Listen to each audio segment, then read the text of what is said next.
나누기 위해 제작되었습니다.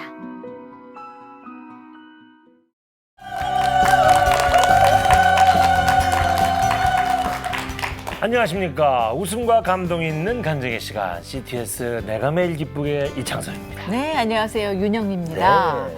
오늘은 꿈 얘기를 좀 시작을 해볼까 네, 하는데요. 네, 네. 저는 한 10살 때부터 꿈이 아나운서였거든요. 오. 선배님은 어려서 꿈이 뭐셨나요? 저는 저 아나운서가 될 거라는 생각을 한 번도 안 해봤습니다. 오. 네, 저는 그냥 뭐였나요? 정치인이 꿈이었어요. 그러셨구나. 한때 갔다가 실패하고 돌아왔지만.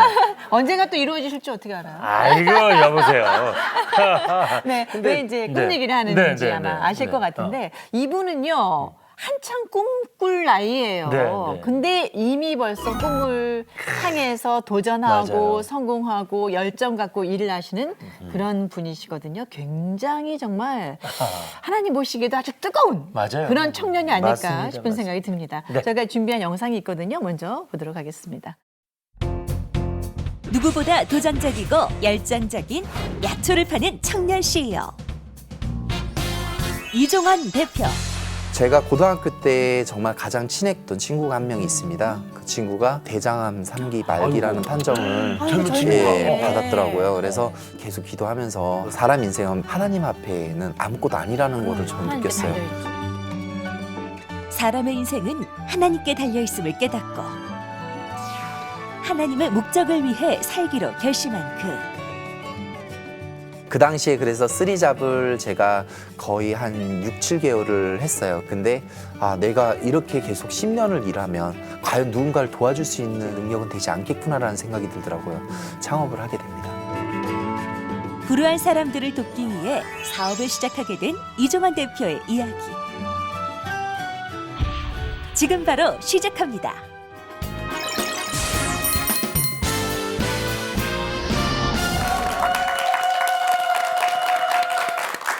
약초 회사 대표 그래서 저희들은 사실은 연세 지긋하신 한복 입으시고 장로님 수염 이렇게 쫙 나시고 네, 이런 그렇죠. 아이고 아주 젊은 분이 오셨습니다. 네. 모시겠습니다. 반갑습니다. 안녕하세요. 네. 네. 그 일의 약초예요 이름이. 네. 그리고 총각이시요 분명한 건. 여호와 이레에서 나온 이레인가요? 네, 이종원 대표님. 네. 네, 맞습니다. 이제 일회약초는 지금 현재 8년 정도 된 이제 약초 브랜드입니다. 그리고 제가 이 회사를 설립을 할 때 저도 크리스찬이고 또 기독교다 보니까 목사님한테 자문을 많이 구했어요. 네. 어떻게 하면 회사를 나는 하나님의 기업을 만들고 싶은데 어떻게 하면 좋을까라고 이렇게 이름을 많이 찾다 보니까 여러 이름들을 추천을 해주시더라고요. 근데 네. 그 중에서 예비된 축복이라는 뜻으로 여호와 이레도 쓰이고 또 예비된 축복을 받는 이미 이제 예비된 축복이 이제 받을 수밖에 없는 그런 이런 기업으로 해서 일회약초로 제가 설립을 했습니다. 네. 말씀도 잘하시네요. 아이고 정말로. 야, 근데 아까 처음에 꿈 얘기 하셨잖아요. 네, 네. 우리 대표님이 한국의 록펠러를 꿈을 꾸신다고. 맞아요. 어떻게 그런 꿈을 네. 언제 어떻게 꾸게 되신 거예요? 제가 녹펠러라는 이제 한국의 녹펠러가 되자고 제가 꿈을 생각을 했던 거는 정확하게 21살 때 군대에서 군복무를 할 때입니다. 네. 예, 제가 이제 굉장히 어렸을 때 많은 일을 하고 사회생활을 좀 일찍 시작을 했어요. 그래서 네. 군대를 좀 빨리 갔다 왔거든요. 이제 네. 고등학교를 졸업하고 바로 한 달 만에 제가 군대를 제가 자원 입대를 해서 일찍. 예, 이제 갔는데 제가 고등학교 때 정말 가장 친했고 또 저한테 또 많은 도움을 줬던 친구가 한 명이 있습니다. 그 친구가 이제 군대에서도 계속 연락을 하고 지냈는데 어느 날 갑자기 군대 저희 부대에 저를 이제 저한테 전화가 왔더라고요. 그래가지고 웬일이냐 이렇게 물어봤는데 그냥 몸이 조금 불편해서 이제 국군 수도병원에 입원을 했다라고 얘기를 하더라고요. 그래서 저도 이제 워낙 친하니까 이 친구의 이렇게 말투나 이런 그런 걸 보면 이 친구가 지금 어떤 기분인가를 좀 알 수 있잖아요. 그래서 알아봤더니 대장암 3기 말기라는 판정을 젊은 친구가. 받았더라고요. 그래서 이미 병원에서도 조금 약간 가능성이 희박하다. 그리고 수술 도중에 워낙 체력이 약하다 보니까 조금 힘들 수도 있다. 이런 정도의 지금 현재 상황이더라고요. 그래서 그날 이제 아침 새벽부터 이제 제 인생 처음으로 새벽 기도를 나가게 됩니다. 그래서 교회 가서 새벽 기도를 하고 기도를 해서 이제 한데 수술 날짜가 잡혔더라고요. 그리고 중간에 전화 통화로 이제 아버님이랑 통화를 계속하면서 상황을 지켜봤는데 1차 수술은 실패로 끝났어요. 왜냐하면 도중에 너무 이게 맥박수도 떨어지고 이렇게 가다가는 위험하다. 그래서 2차를 준비하는데 정말 운이 좋게 서울대학교 병원에 있는 병원 의사님이 이제 어떻게 아는 인맥을 통해서 네. 한 수술을 해보겠다. 그렇게 해서 자원으로 들어오셨어요. 그래서 이제 국군수도병원에서 날짜를 다시 잡고 2차 수술을 했는데 정말 운이 좋게 항문을 다 잘라내야 된대요. 그러면 우리가 먹은 음식이 그대로 내려와요. 몇 시간 후에 바로 조절을 할 수가 없는 거죠. 항문을 다 잘라내면. 근데 원래는 항문을 다 잘라내야 되는 상황이었는데 이분이 정말 이제 운 좋게 항문의 일부 몇 센치를 살린 거예요. 그래서 지금은 이제 정상적으로 직장 생활도 하고 이렇게 하면서 하고 있어요. 그래가지고 근데 그거 친구의 이제 그런 상황하고 록펠러의 꿈하고는 그러니까. 어떤 연관이 있는 건가요? 제가 그 상황을 느끼면서 제가 뭐를 느꼈냐면 사람의 인생이라는 게 한순간이라는 걸 느꼈고요. 첫 번째는. 두 번째는 하나님이 언제든지 하나님이 나를 데리고 가실 수도 있고 또 살려주실 수도 있고. 그러니까 한마디로 사람 인생은 어떻게 보면 하나님 앞에는 아무것도 아니라는 거를 저는 하나님께 느꼈어요. 달려있죠. 네, 그래서 또 하나님이 제 기도를 들어주셨고 또 많은 분들의 기도를 들어주셔서 이 친구가 지금 또 잘 살고 있지만 제가 더더욱 하나님한테 더 신앙적으로 하나님을 믿고 모든 걸 하나님한테 맡기고 가야 되는구나. 내 인생이라는 게 나의 인생이 아니구나라는 거를 느꼈습니다. 그리고 그때 이제 우연히 이제 책을 이렇게 다른 분이 추천을 해서 록펠러라는 책을 받게 됩니다. 그래서 거기 이제 11조 얘기도 나오고 그리고 록펠러라는 분이 어마어마한 부를 누렸지만 결국에는 하나님 앞에서 아무것도 아니라는 그러면서 병원에서 한 소녀가 이제 아픈데 병원비가 없던 그 모습을 보고 뭔가 이제 내가 하나님이 주신 이 복을 갖고 어려운 사람을 도와줄 수 있다면 그것 또한 하나님에 대한 전도고 하나님의 사랑을 전도하는 거구나라는 거를 그 책에서 봤습니다. 그리고 처음 이제 그 어마어마한 꿈을 꾸게 되는 시기가 그래서 됐죠. 한국의 록펠러가 네. 꿈이 되셨군요. 역시 책을 많이 읽어야 돼요. 근데 너무 멋있어요. 요즘에 사실은 젊은 청년들이 교회를 자꾸 떠난다 그러잖아요. 그냥 이렇게 좀 반듯하게 신앙생활하는 젊은이들을 보면 너무 예쁘고 궁금해집니다. 어떻게 하나님이 만나 주셨을까? 네. 본격적으로 얘기를 좀 풀어보도록 하겠습니다. 그럼 언제 어떻게 신앙생활을 시작을 하신 거예요? 저는 이제 저희 가족들이 우리 아버님부터 시작해서 이제 조상 대대대로 다 불교 집안이었어요. 그러다 보니까 솔직히 교회랑 연관을 지을 수 있는 부분은 없었습니다. 기독교를. 근데 제가 경상북도 청도에서 조금 어린 시절을 보냈어요. 이제 태어나서 초등학교 3학년 때까지 거기서 보내고 이제 3학년 때 서울을 왔는데 시골은 워낙 시골이다 보니까 교회가 없었어요. 근데 어느 날 이제 교회가 생겼더라고요. 조그마한 교회가 생겼고 이제 초코파이를 나눠주더라고요. 학교 끝나고.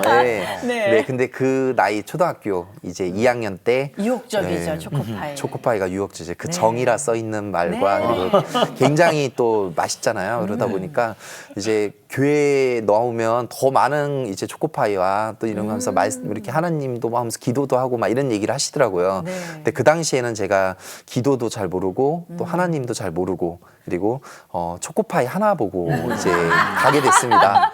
근데 할머니 할아버지한테는 당연히 말을 안 하고 갔겠죠. 불교 집안이니까 혼날까 봐.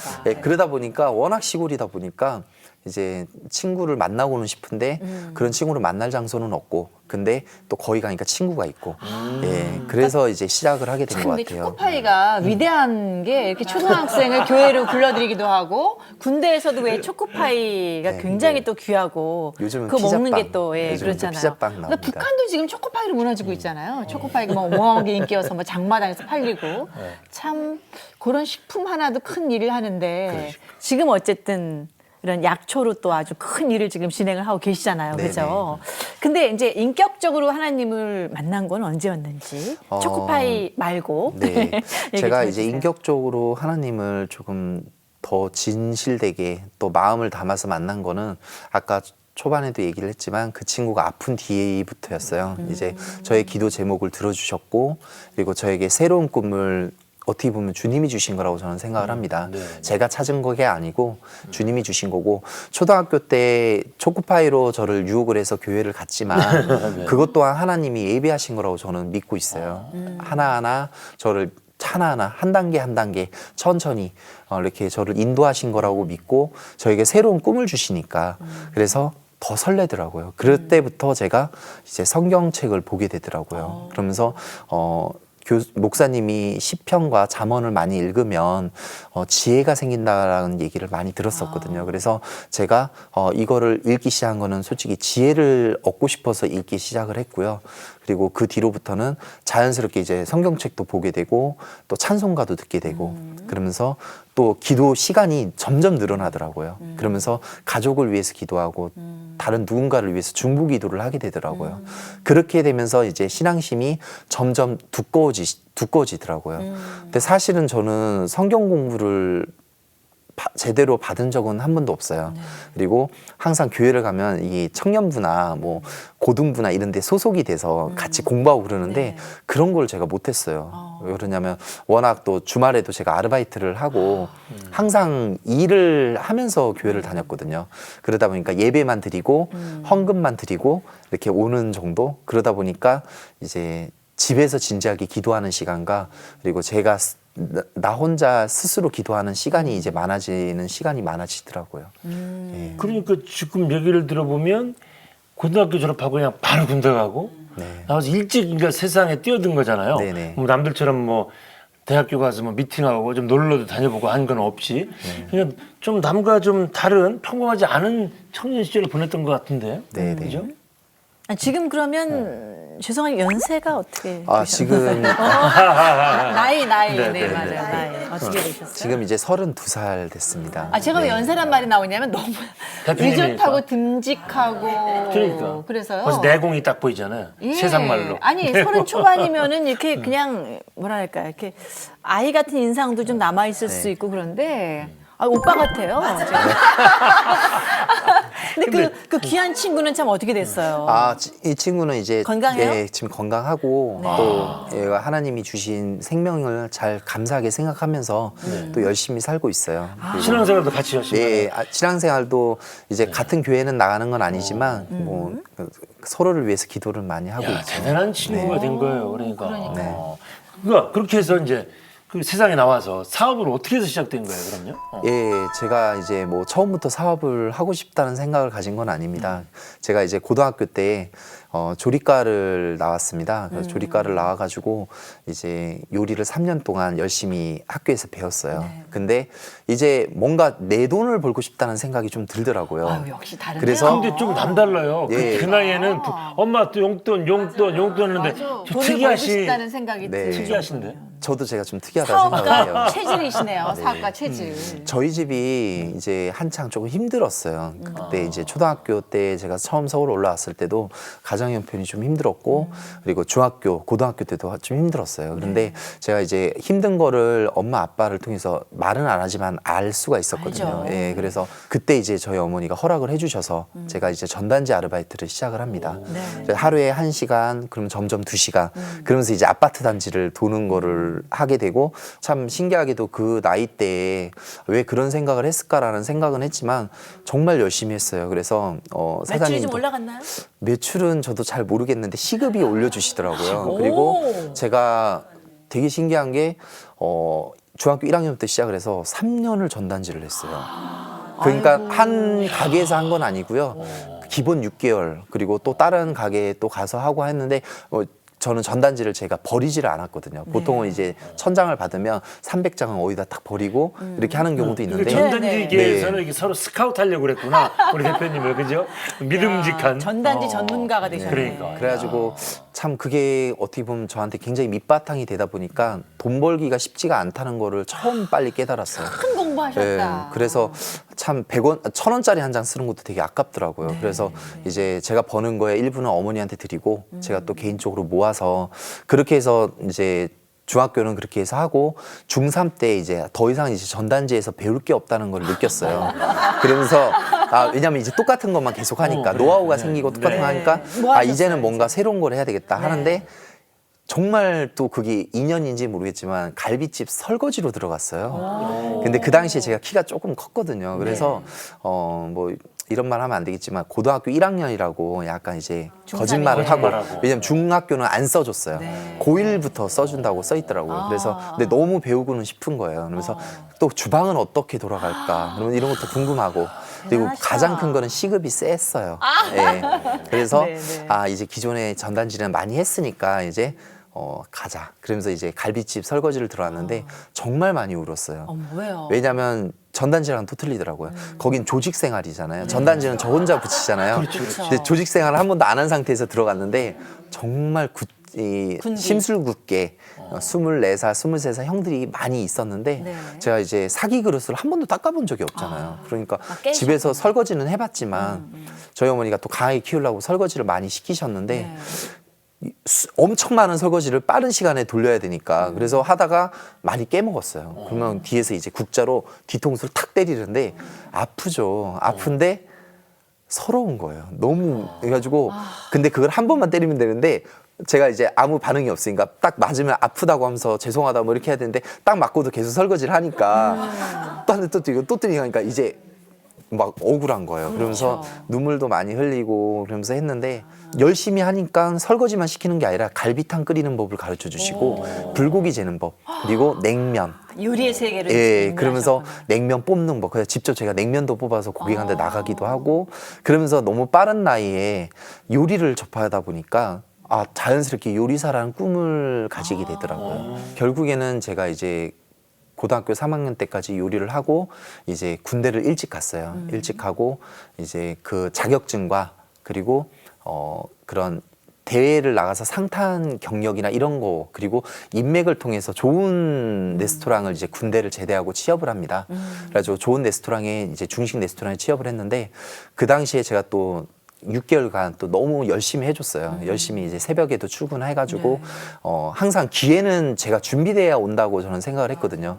그 얘기를 많이 듣다 보니까 항상 기회는 소리 소문 없이 오는데 너가 그게 준비가 되면 잡는 거고 그렇죠. 너가 준비가 안 되면 못 잡는다라고 얘기를 많이 해주셨어요. 그래서 그때 제가 연습을 했던 게 출근 시간은 10시인데 새벽 5시에 첫 차를 타고 주방을 갑니다. 그래서 6시에 도착을 하면 미리 그 전날 그 주방장님들이 야채를 썰고 남은 찌꺼기를 버려요. 그러면 그거를 버리는 척하면서 봉지에다 다 모아놔요. 그다음 연습하려고. 새벽에 칼질 연습을 합니다. 그리고 그거 끝나면 이제 후라이팬에 그 소금으로 연습하는 게 소금이 가장 쌌잖아요 그 당시에. 네. 그래서 소금을 한 10,000원어치 사면 그 소금은 볶으면 볶을수록 더 좋아져요. 구수해지고 더 색깔도 더. 그래서 그 후라이팬 연습을 했어요. 그래서 그거를 2년 동안 아무 말 없이 하고 8시 9시 되면 대청소를 싹 해요. 티가 안 나게. 왜냐면 혹시라도 알까봐 주방장님이 알면 기분 감동의 나쁠까봐. 연속이야 진짜. 감동의 물결. 세상에 너무너무 근데 대단하시다. 그러면 그렇게 해서 자격증도 잘 땄고 저렇게 인맥까지 다 만들었는데 왜 요리계를 안 떠났어요 그럼? 그때 이제 제가 그 친구의 일을 겪었잖아요. 마음속에 록펠러라는 꿈을 항상 갖고 있었지만 내가 우선은 배웠던 기술이 요리니까 우선 요리로 취업을 했지만 항상 어떻게 하면 내가 그거를 준비를 할까? 록펠러처럼. 근데 요리사로는 내가 한정이 될 것 같다는 생각이 들었던 게 아침 일찍 뭐 거의 7시, 6시에 나가서 밤 10시, 주말에는 쉬지 못하고 일하고 일주일에 한 번 쉬는데 그 한 번도 피곤하니까 뭔가 내가 공부할 시간이 없는 거예요. 그러면서 내가 이렇게 계속 10년을 일하면 내 월급은 물론 뭐 400이든 500이든 내가 일으킬 수는 있지만 과연 누군가를 도와줄 수 있는 것까지 능력은 되지 않겠구나라는 생각이 들더라고요. 그 당시에 그래서 쓰리잡을 제가 거의 한 6, 7개월을 했어요. 그래서 하루에 한 3시간 정도 자고 또 아침에 출근하고 3시간 자고 아침에 출근하고 해서 그렇게 해서 그 당시에 제가 거의 한 달에 한 350에서 400을 벌었던 것 같아요. 인간 맞아요? 그 당시에 저도 어떻게 그렇게 했는지는 모르겠어요. 그때도 신앙생활을 했어요? 그래도 저는 이제 주일은 꼭 지켰던 것 같아요. 그래가지고 그것도 하나님이 인도하신 것 같고 복이었던 것 같습니다. 정말 그럼 몇 살까지 한 거예요, 그 녹즙을? 제가 23살 거의 한 초반 거의 한 2월 달까지 했던 것 같아요. 그래서 한 6개월 정도 예, 바짝 하고 제가 그거를 이제 과감하게 또 제가 내려놓고 네네. 과일 장사를 시작을 하게 됩니다. 예. 그건 또 왜? 네. 그 당시에 이제 서울대 입구 쪽에 제가 자주 가던 식당이 하나 있는데 거기 갈 때마다 항상 이렇게 노점으로 깔아놓고 사과를 파시는 사장님이 계셨어요. 그러면서 이제 뭔가 새로운 걸 찾고 있을 때였죠. 그러면서 사장님 하면서 저 장사 한번 해보고 싶다고. 그러니까 그분이 이제 아유 무슨 젊은 친구가 장사를 하냐고 하지 말라고 그냥 학교나 다니고 뭐 직장생활 하라 그러시더라고요. 근데 결국엔 이제 한 달 안 돼서 이제 설득을 시켜서 또 잠깐 이제 한 8개월 정도를 시작을 해요. 돈 벌었어요, 그래서? 벌었죠. 예. 처음에는 못 벌었어요. 처음에는 이제 막내다 보니까 과일을 받으러 가는 곳이 있어요. 그러니까 거기를 가면 30대가 쫙 서 있어요. 그게. 근데 제가 분명히 일찍 갔거든요. 네, 네. 전 한 거의 3번째 갔어요. 3번째 차를 세워놨는데 차 뒤로 빼. 딱 그러는 거예요. 그러면서 서열이 있군요. 예, 저 끝쪽에 주사를 하래요. 맨 뒤도 아니고 저 끝에다 주차를 하래요. 그리고 다 날르는 거예요. 짝을 다 실어주는 거예요. 심부름까지? 예, 아하. 다 놔주고 이제 장사 끝난 이제 그 과일 실는 시간이 11시부터 1시까지예요. 밤에 실어요. 차가 없는 시기 때 차 도로에다가 그렇게 해서 짝을 그 30kg짜리, 20kg짜리를 막 날라가지고 옮겨주고 30군데를 다 옮겨주면 그때 이제 제 차례가 되는데 진짜 막 구석에 있는 과일 있죠. 막 딱 봐도 별론 거 네. 그런 거를 제 차에 딱 실어주는 거예요. 많이 팔고 와, 딱 그러는 거예요. 그래가지고 그 당시에 이제 그 과일을 싣고 장사를 나가서 이제 또 열심히 팔죠. 비도 맞고 그러면서 하는데 그러면서 또 과일은 비 맞으면 싱거워지고 이렇게 쭈글쭈글해지잖아요. 햇빛 직선으로 받아도 쭈글쭈글해지고 그때 이제 과일을 하면서 아 무조건 싸게 팔아야 되겠다. 내가 이거를 팔려면 그러면서 막 싸게 팔았죠. 기존 과일 가게보다 더 싸게 팔았어요. 그러면서 아침에는 아파트 단지에서 장사를 했고요. 낮에는 왜냐하면 노점이라서 단속이 많이 걸려요. 그러다 보니까 그리고 이제 아침 점심까지는 아파트 단지만 돌고 저녁에는 이제 공무원들이 퇴근하니까 역 앞에다 세워놓고 시장 앞에다 세워놓고 그리고 이제 퇴근하는 사람들을 상대로 네. 장사를 합니다.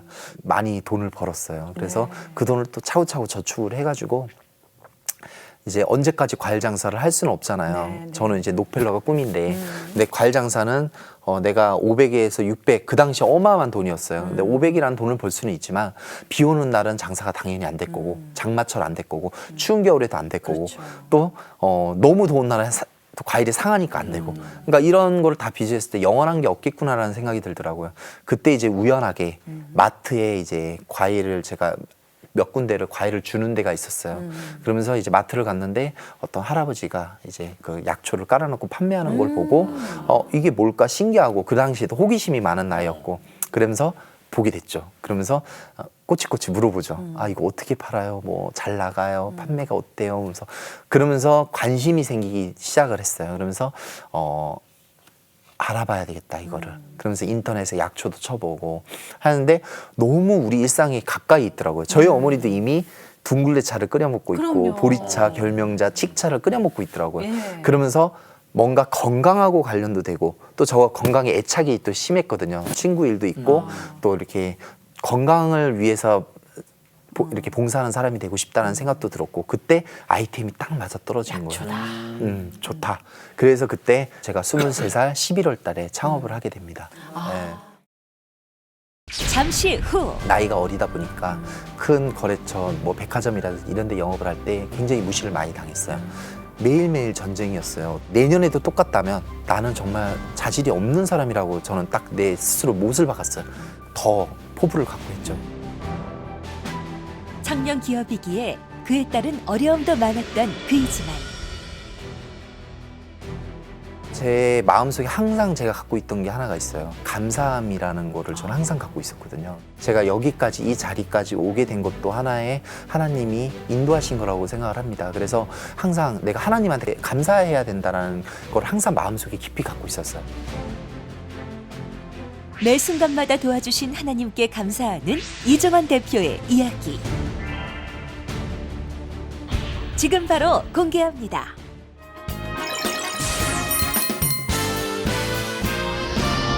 그때 창업한 게 일의 약초. 네, 맞습니다. 지금까지는 계속 일의 약초를 하고 계시고 네, 네. 앞으로의 삶은 또 모르는 거잖아요. 그렇죠. 그죠? 네. 아 정말 대단하세요. 지금 오늘 이게 간증 시간인데 이거 사업을 어떻게 해야 되는지 막 공부하는 것 같다는 생각이 들고 너무 재밌고 하여튼 이것저것 경험하고 하는 건 다 이제 스스로 판단해서 한 거잖아요. 네. 뭐 하나 열심히 해서 어느 정도 갔다가 아니야 또 배워야 돼 해놓고서 또 가고 그럼 무지무지하게 바쁘게 사셨을 텐데 그래도 어떻게 하나님은 붙잡았어요. 네. 그것도 젊은 나이에 그것도 이렇게 대대로 일찍 기독교를 받아들여서 뭐 엄마 아버지의 기도가 이렇게 쌓인 것도 아니고 그렇죠. 혼자 믿으면서 그게 참 신기해요. 저는 정말. 저는 지금도 그리고 또 3년 전 또 그 당시에도 저는 생각을 하는 게 네. 제 마음속에 항상 제가 갖고 있던 게 하나가 있어요. 이것만큼 변하지 않았어요. 세월이 흘러도 감사함이라는 거를 저는 항상 갖고 있었거든요. 왜 그러냐면 제가 그 친구가 살아난 것도 하나의 감사함이고 제가 어렸을 때 꼭 초코파이를 통해서 교회를 갔지만 그것도 하나님이 나를 인도하신 거에 대한 감사함이고 그리고 제가 어렸을 때부터 그렇게 아르바이트를 하고 그렇게 사회생활을 일찍 시작을 하고 또 나름 뭐 고생은 아니지만 그런 경험을 통해서 사회를 조금 일찍 배웠다는 거 그리고 제가 여기까지 이 자리까지 오게 된 것도 하나의 하나님이 인도하신 거라고 생각을 합니다. 그래서 항상 내가 하나님한테 감사해야 된다는 걸 항상 마음속에 깊이 갖고 있었어요. 제가 뭐 신앙생활이 오래된 것도 아니고 또 누군가가 저한테 멘토링을 해준 것도 아니지만 항상 우리 부모님이 저한테 교회를 못 가게 했지만도 제가 교회를 간 것 또한 하나님이 나한테 인도해 주시고 내 마음을 만져주셨다고 생각을 합니다. 그리고 그런 감사함이 쌓이고 쌓이다 보니까 불평불만이 없어지더라고요. 그리고 나를 비난하는 일도 없어지고 남을 비난하는 일도 없어지고 남을 미워하는 일도 없어지고 그리고 지금 내가 100만 원을 벌고 50만 원을 벌어도 내가 지금 빵을 먹어도 감사하게 되더라고요. 그러면서 감사하다 보니까 교회 나가는 것도 감사하게 되고 그러면서 일주일에 한 번씩은 무조건 하나님을 위해서 기도하고 예배드리는 시간을 갖자. 그러면서도 나름 흔들리는 시기도 많았어요. 네. 예, 뭐 큰 영업을 땄는데 거기서는 주말에도 일을 하길 바라고 그래서 또 마트다 보니까 저희가 유통이다 보니까 마트 쪽 유통이다 보니까 마트에서는 주말에 매출이 제일 많은데 왜 쉬냐 그러면서 주말에 당장 나와라 그래서 주말에 제가 일을 하게 되는 경우도 있었고요. 그러면서 그런 시험도 있었고 그렇게 하면서 제 스스로 그거를 만들어 갔는데 한편으로는 제 스스로 만들어 갔지만 이게 하나님이 안 보이는 곳에서 저를 만져주셨다고 생각을 합니다. 그래서 정말 감사한 거죠. 누군가를 통해서 만져준 것도 아니고. 지금 32살 먹은 대표의 간증해주고 한 세상 경험 충분히 하신 한 50 넘으신 분의 간증 같다는 생각이 자꾸 들어요. 근데 사실 젊은 나이에는 주변의 친구들은 뭐 재밌는 일도 많고 유혹도 많잖아요. 네네. 그 고생해서 조금 자리 잡아놓으면 또 좀 돈도 좀 쓰고 싶고 좋은 것도 좀 누리고 싶고 그거 어떻게 다 이겨내셨어요? 그러니까요. 전 정말 너무 신기해요. 그것도 저도 신기해요. 네, 근데 항상 좀 간절한 꿈이 있었던 것 같아요. 네, 내가 20대 조금 힘들어도 친구들 놀 때 내가 좀 일을 해서 30대는 더 나은 삶을 살고 40대는 더 나은 살고 내가 30대 어떤 계획과 40대 어떤 계획을 다 짜놨었어요. 그리고 거기에 대해서 저는 저희 집에 아직도 이게 종이에다가 써놨어요. 내 10가지 꿈 그리고 내가 해야 되는 일들 그런 것들 다 적어놓고 그렇게 해서 매일 아침마다 그걸 보고 나가고 그리고 또 기도가 가장 큰 힘이었던 것 같아요. 이제 저희 목사님이 저한테 다른 얘기는 많이 안 하시고 딱 그것만 얘기했어요. 11조. 그리고 11조는 너의 돈이 아니라 하나님의 돈이고 하나님이 주신 거기 때문에 당연히 하나님한테 드려야 되는 거다. 그 10분의 1을 드리고도 나머지 9는 너 거 아니냐. 그러니까 10분의 1만큼은 하나님께 당연히 드려야 되는 거다. 아까워하면 안 된다. 기분 좋게 즐거운 마음으로 드려야 된다는 것과 두 번째는 그 주일 지키는 거. 주일은 하나님이 6일간은 너가 일을 하고 하나님을 이렇게 하나님께 온전히 바치는 일이기 때문에 어떠한 일이 있어도 일을 하면 안 된다. 하나님께 바치고 하나님을 위한 시간, 기도하는 시간이다. 그리고 세 번째는 첫 열매. 첫 열매는 하나님께 드려야 된다. 첫 수익이 하나님, 첫 열매 하나님. 그래서 하루에 첫 시간은 하나님께 드려야 된다는 거를 딱 그 3가지를 저한테 인지를 시켜주시는데 너무 와닿는 거예요. 그래서 그거를 지켰어요.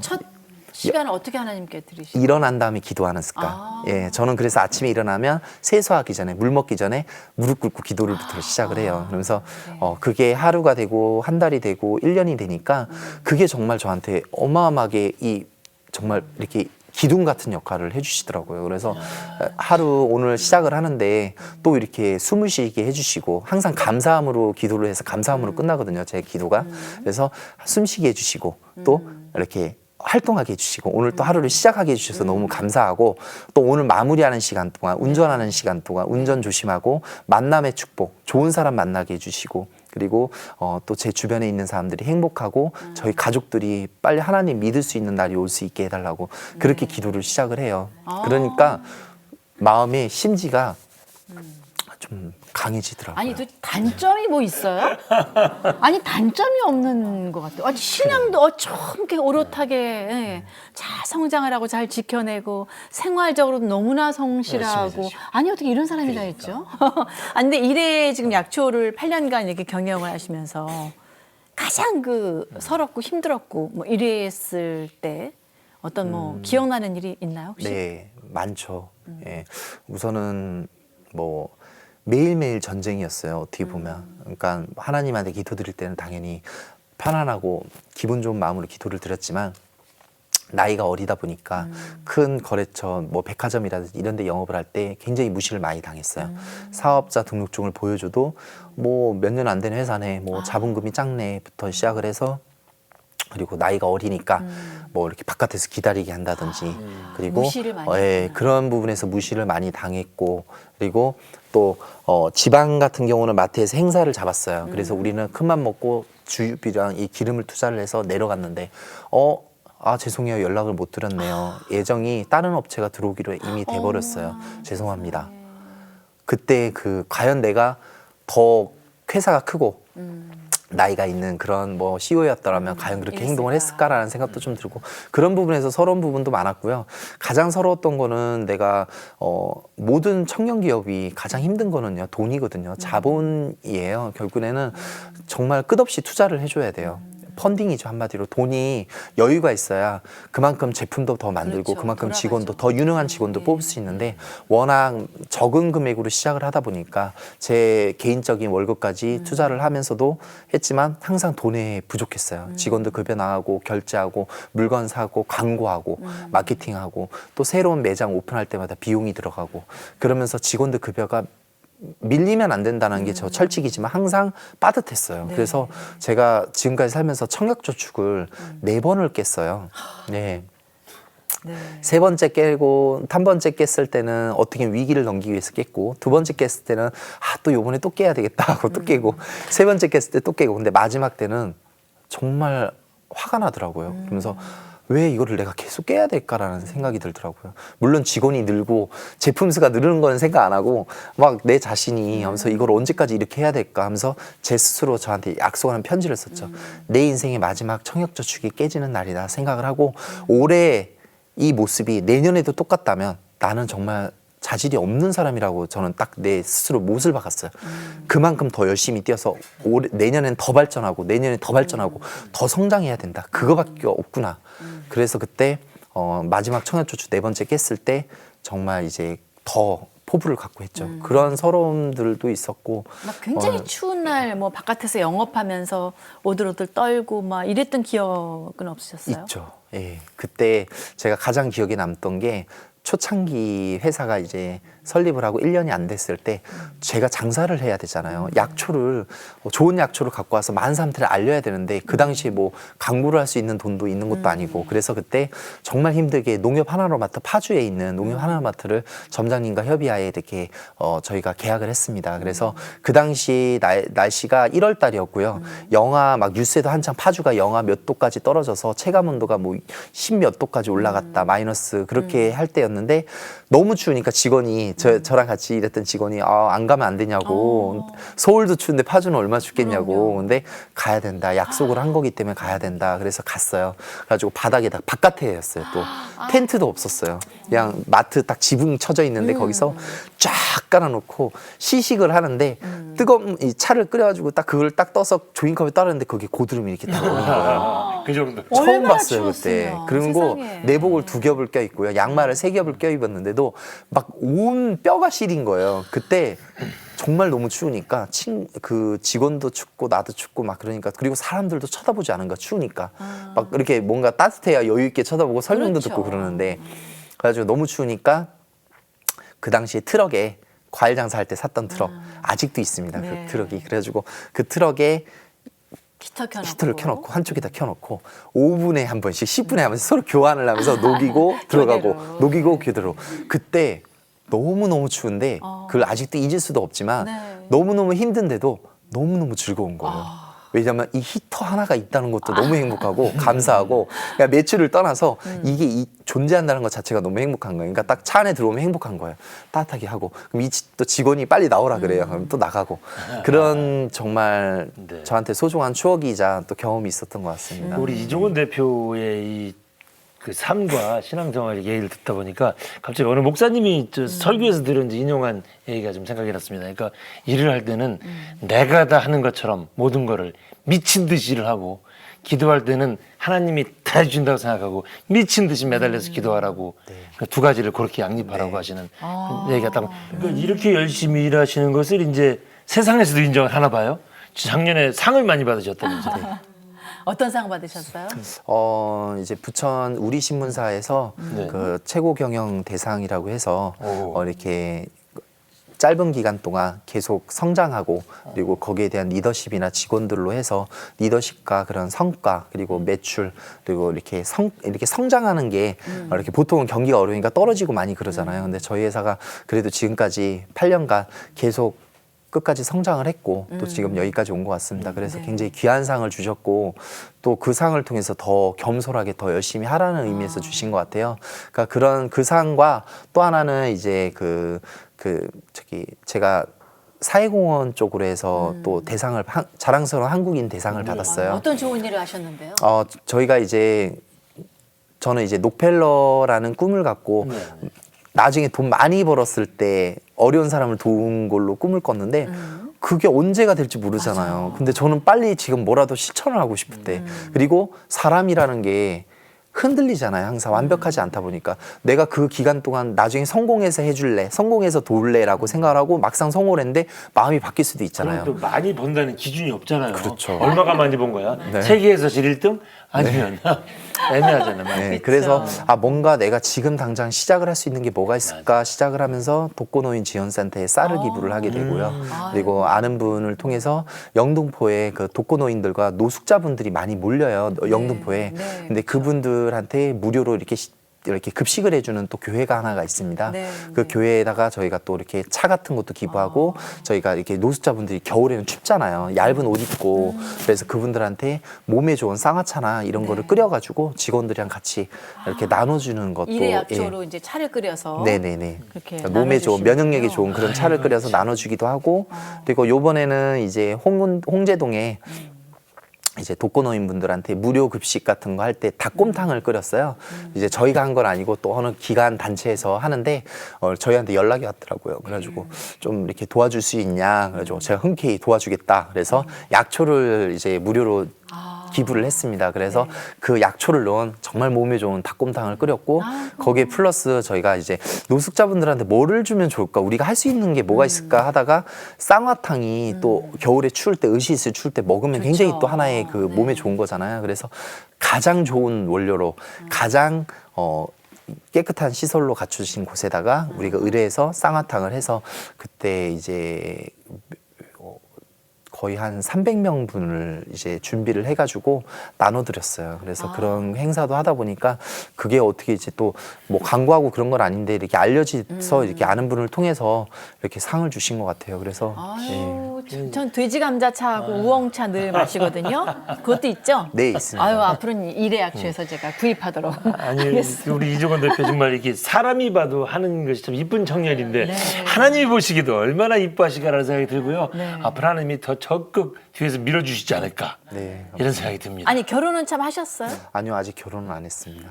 사귀는 분은 안 계시고요. 네. 아유 또 이 방송 나가면 또 전국 각지 믿음 좋은 처자들이 난리 또. 났네. 아유 난리 네. 났어. 아유 네. 중매 서고 싶구만 이제 그러네요. 아이고 이제 슬슬 마무리할 시간이 다 됐습니다. 네. 자 기도 우리, 제목 좀 네. 나눠주세요. 기도할게요.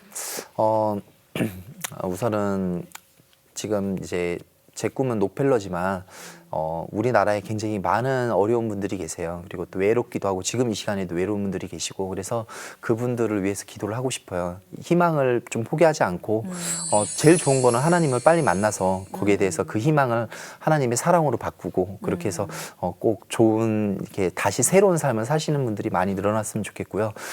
저희 일해약초가 이렇게 하나님의 기업으로 성장을 해서 앞으로 세계적으로도 많은 우리나라의 좋은 농산물을 알리는 계기도 되지만 또 세계적으로 한국의 록펠러로서 또 이렇게 많은 분들한테 어려운 분들과 또 힘든 분들 또 이렇게 아픈데 치료를 못 받는 분들한테 많은 힘이 될 수 있는 그런 하나님의 기업이 됐으면 좋겠습니다. 그래서 그렇고 저도 한결같이 지금부터 그전까지 해왔던 거 지금부터 또 앞으로 10년 뒤 20년 뒤 이 마음이 변하지 않게 항상 하나님이 만져주셨으면 감사하겠습니다. 아이고 우리 뭐 이종원 대표님 큰 꿈이 네. 멋지게 잘 이루어지리라 믿습니다. 그럼요. 감사합니다. 하나님이 지금 아이, 들으셨고 네. 또 네. 많은 시청자들이 들으셔서 함께 중보하실 겁니다.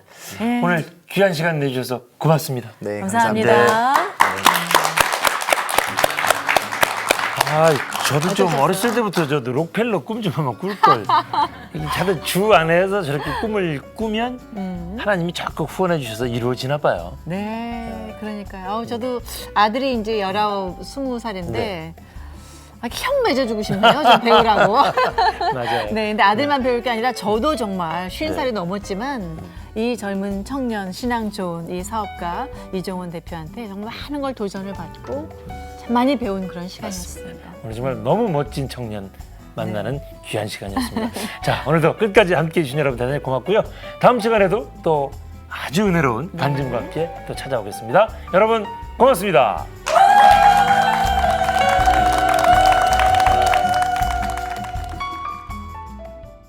다음 시간 내가 매일 기쁘게 북한 전 총리의 사위 북한의 고위층이었던 남자 탈북민 강명도 교수 제가 주석궁에 있었거든요. 우리로 말하면 청와대와 같은 것인데 중국에 나오는 계기가 있었습니다.